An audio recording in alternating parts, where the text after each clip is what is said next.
Next question, solve. Okay, who wants to tell me what would be the first step? What do we have to do here? Those of you with the microphone, you can go ahead and click on your microphone and tell me.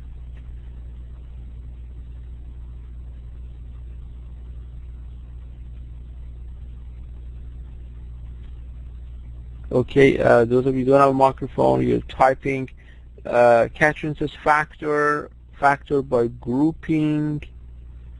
Marshall says, okay, anybody wants to tell me how to factor this? If I open two parentheses here,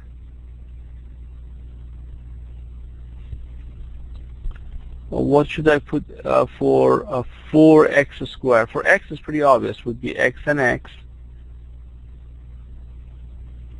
Okay, I have two possibilities here. I can make here 1 and 4 or 2 and 2.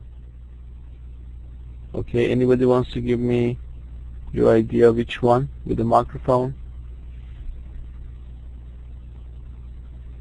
Which one should I use? 4? I did it as 4x minus 5. Okay, so you are going to put 4 here, you say. Let's do that. If this is 4, this would be 1. 1 times 4 is equal to 4. And then Shannon, what did you pick for 10 for these two terms?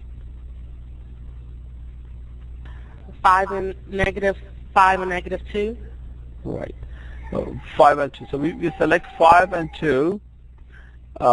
We worry about the sign a little bit later. So first of all, we could put either 1 or 10 or 5 and 2.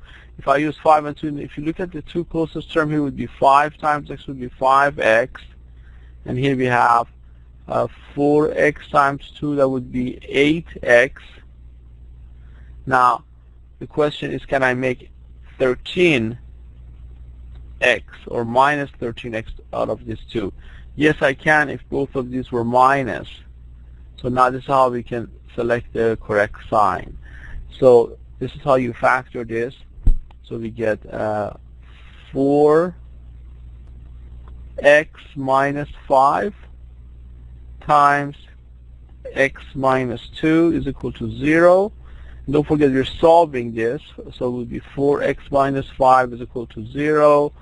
4x equal to 5. Add 5 to both sides of the equation and divide both sides by 4. So first answer would be 5/4, or x minus 2 is equal to 0, so x is equal to 2. That would be your second answer. All right, this is how you solve for this.